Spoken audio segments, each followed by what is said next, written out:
Hi everybody, thank you for stopping by, coming to my channel. Let us listen together introduction.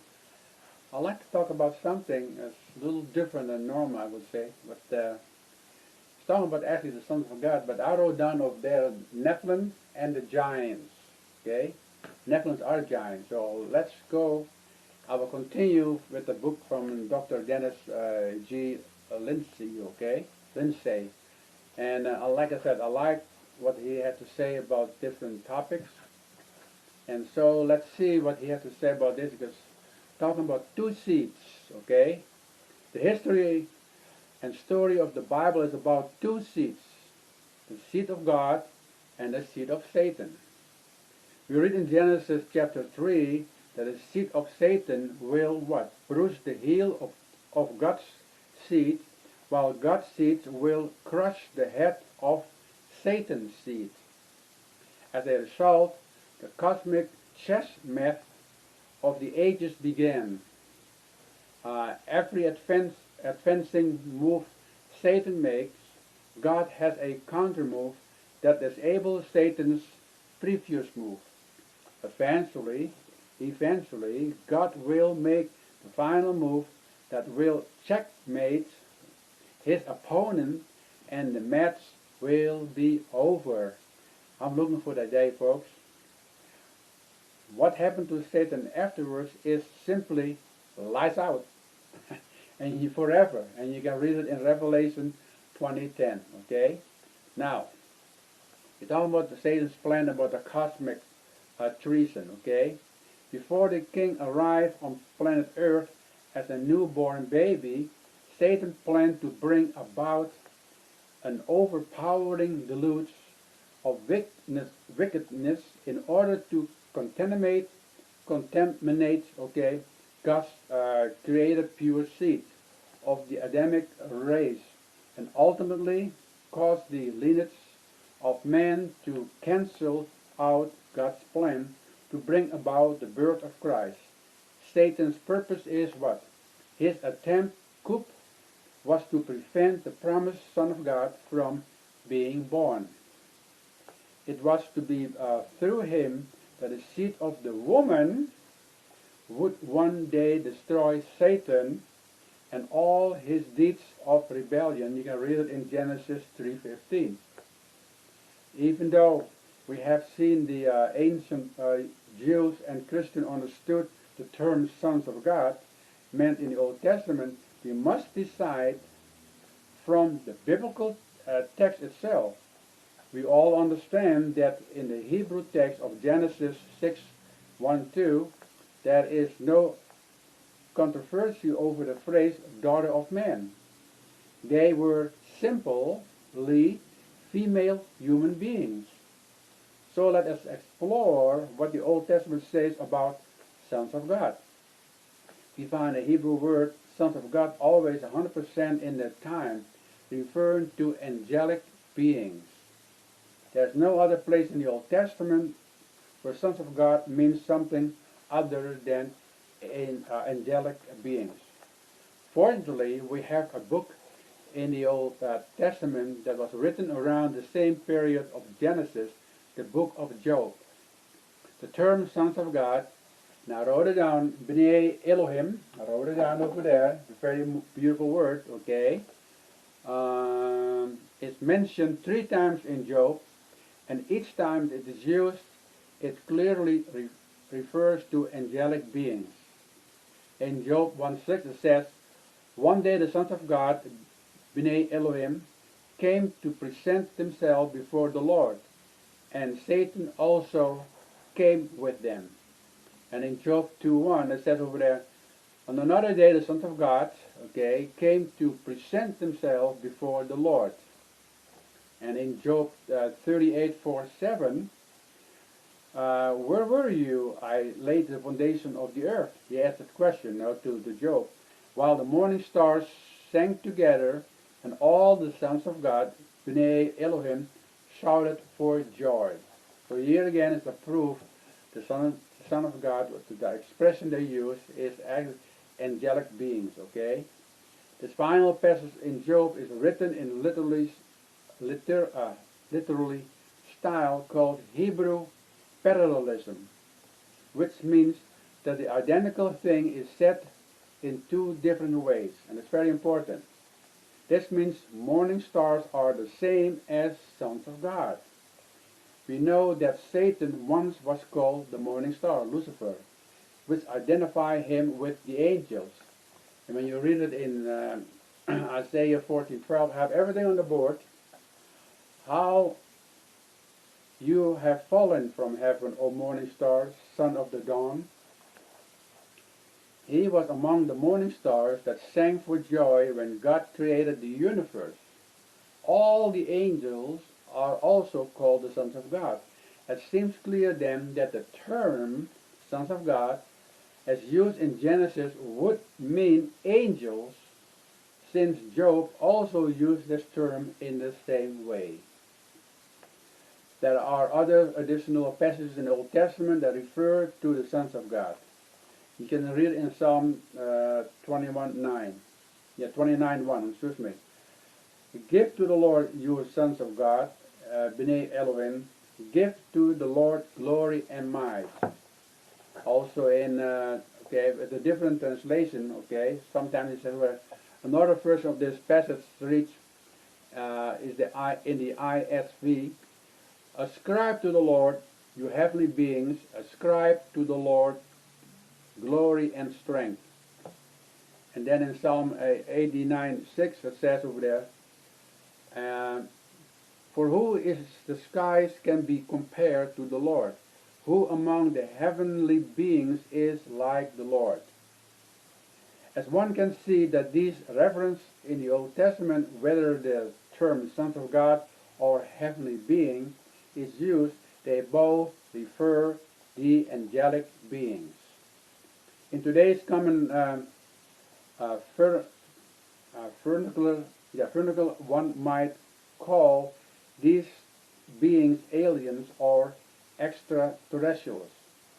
Yes, it appears that these creatures have visited planet Earth in the past, and as we'll see in the near future, they will begin to appear once again or once more.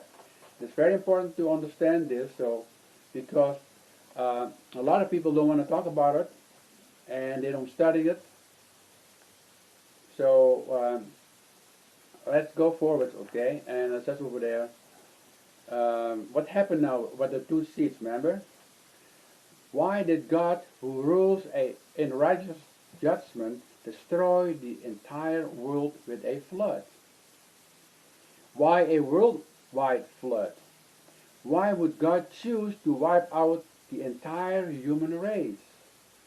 Something had to be irrevocable and irreversible evil. May we suggest the answer is not only found in the corruption of mankind, spiritual, physical, and moral, but also in the genetic contamination which came from the fallen angels. Yes, we are speaking of a DNA contamination in humans that result in genetic hybrids, the Nephilim. Now wrote it down. This corruption is similar to what occurred to Adam and Eve in the garden when they partook of the forbidden fruit. As a result of their sin, their flesh became to change, mutate, and transform into something that was never intended by the Creator. Their bodies began to transform into beings that would become old and withered and eventually die. This transformation may be what occurred with the Nephilim, who were the offspring of the sons of God and the daughters of man. In other words, the sons of God mingled their DNA with the DNA of humans. And that was never meant to be. Dangerous and destructive mutations began to occur within the hybrid offspring of the fallen angels and the humans, which causes them to become inclined towards evil. Terrible. But it happened because Satan is trying to, to destroy God's creation. Is it possible that Nephilim could have actually been bred from the mixture of a human and non-human, such as angels or even animals? Wow. It is fascinating, okay, to watch today news media's continual report of the scientific experimentation in combining different species in the attempt to create something new. As we shall see, this included animal-humans hybrids. Of course, the purpose of such experimental procedures is always for the advancement of science to cure many sicknesses, diseases, and crippling ailments that plague mankind. But with technical capability increasing beyond imagination, who knows what fallen man will try to create. I've heard those things before, and sometimes you wonder, is it what they're trying to do, or but they did it with the fish, some plants, and different animals. Especially evolution really tried to prove, that we come from an ape and all this stuff. So all those things happen, but now in those laboratories, fooling around with the DNA, that's a no-no. Okay? We know that Satan's agenda is to corrupt all flesh and to provoke the Lord. God had a plan for both animals and humans to reproduce after their own kind. You can read it in Genesis 1:24. Satan seeks to completely ruin and destroy God's creation and all of life through reproducing after his kind. God created everything exactly the way he wanted it, and he called it very good. But the fallen angels apparently crossed over the forbidden boundaries and inserted their evil seed into that creation, which corrupted and contaminated both animals and humans. It seems that God severely judged those angels for this act of violation, his prescribed rules and guidelines. They were confined to a terrible place, as scripture stated in 2 Peter. In addition to the Bible, there is further insight into the ancient text in the book of Jasher and the book of Jubilees. These books describe the practice of genetic engineering, which resulted in all flesh becoming corrupted. Wow. When you hear those things, it sounds like a fantasy, and like I said, it's very hard to comprehend.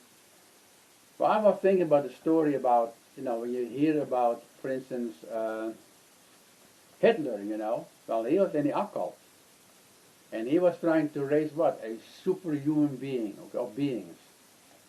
And that is part of it. And the sad part is this, later I found out on different historical books, that after the war, those scientists, some of them, quite a few of them actually, are being protected by the United States because they are curious, okay, the knowledge, what they plan to do. And here's another thing, a lot of people don't know, that Satan is still working and trying to do anything he can to destroy God's plan and also God's creation. When you look back, and you see, especially Hitler, who was in the occult, and I think also he was still also a Catholic,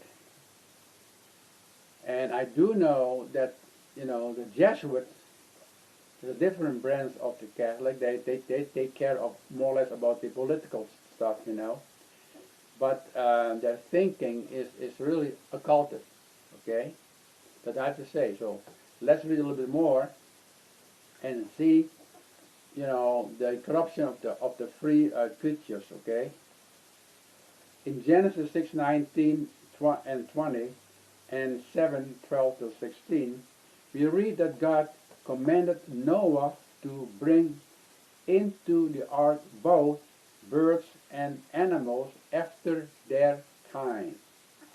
The phrase after their kind does not appear in reference to that which was destroyed by the flood in Genesis 7:21-23. Okay? Very important point to understand this.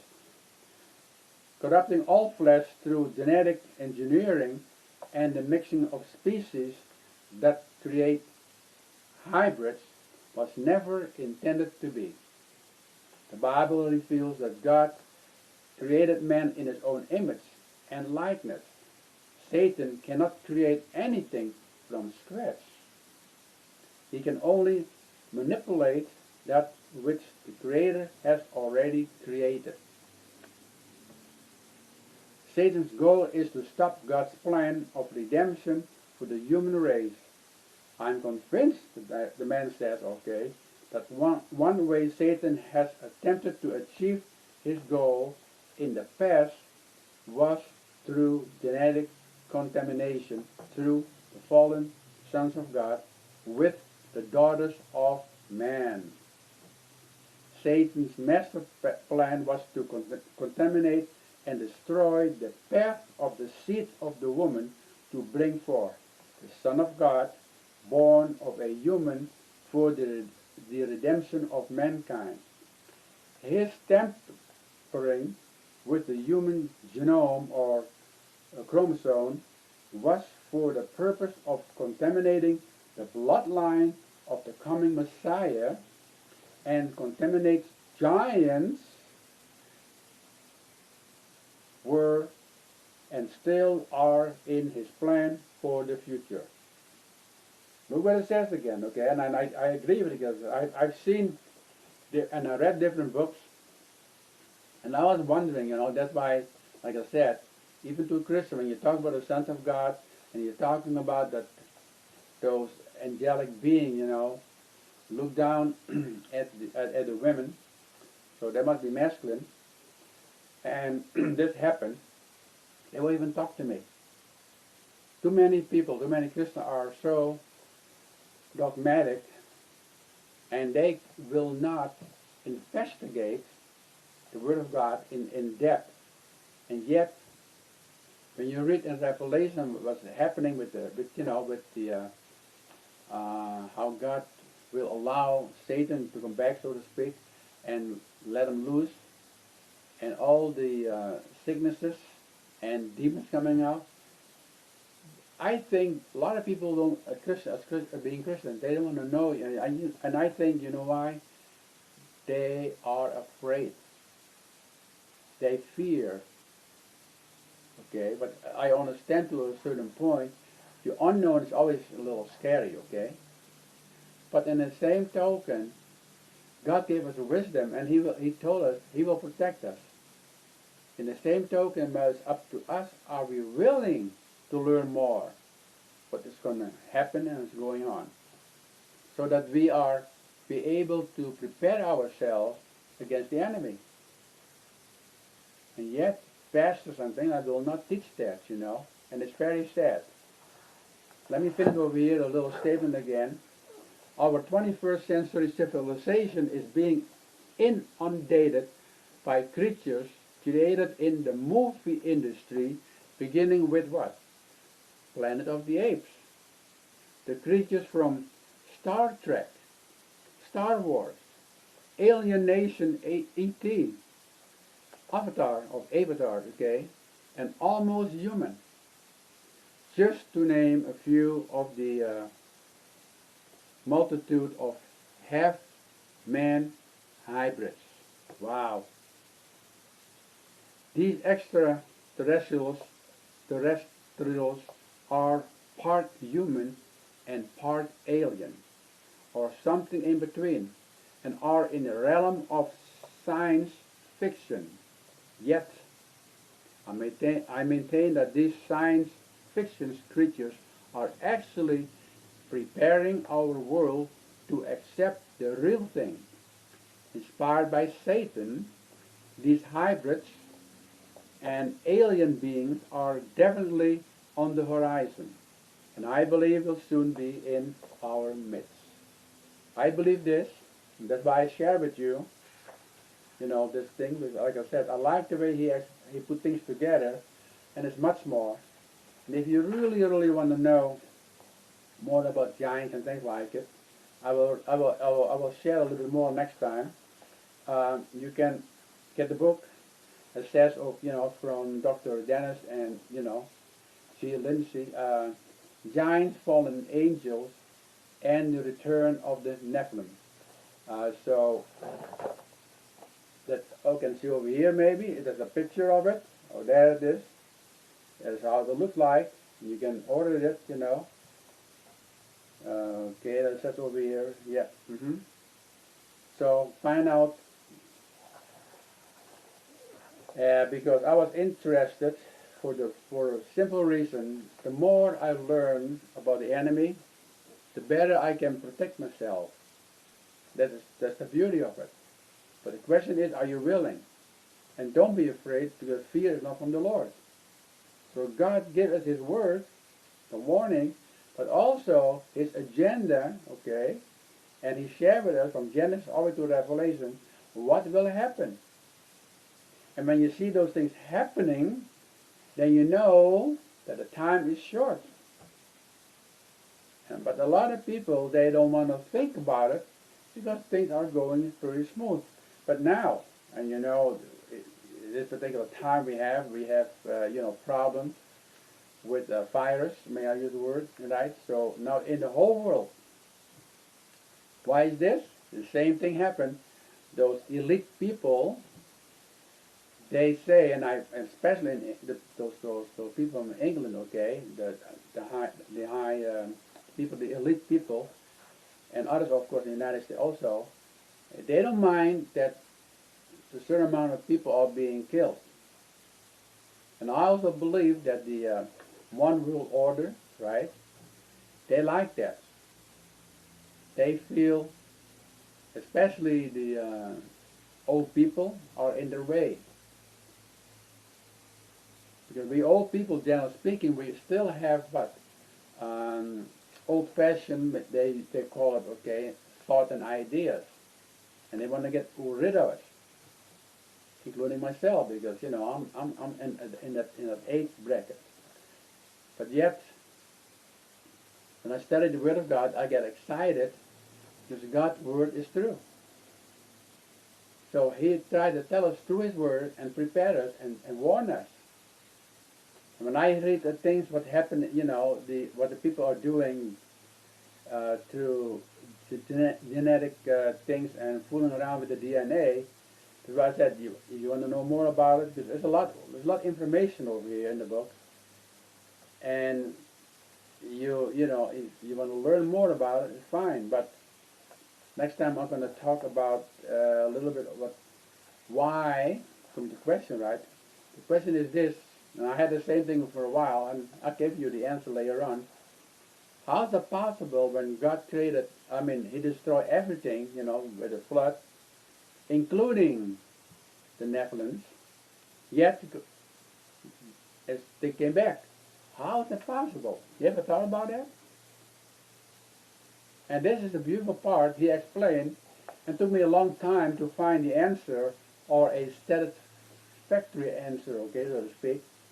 And I like it. I'd like to share with you in the next video. And it's just excited. And I've never saw it from that particular point, okay, what he's talking about. And he explained about the statue, remember?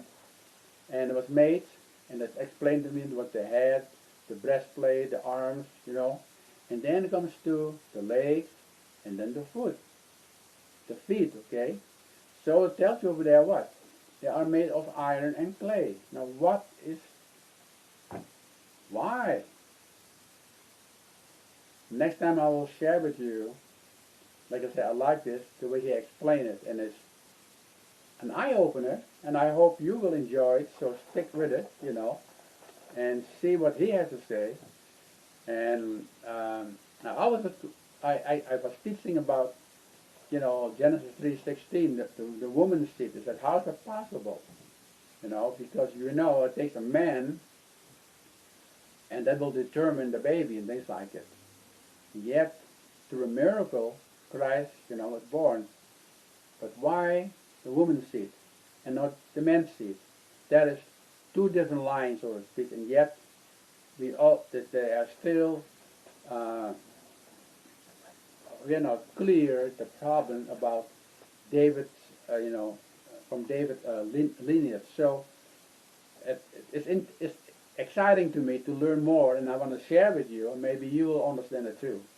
But I'm sorry right now, my time is up, so if you got anything from my videos, I ask you to give me the thumb up, and if you want to subscribe, ring the notification bell. And I will say then, until next time, God bless you. Bye-bye now.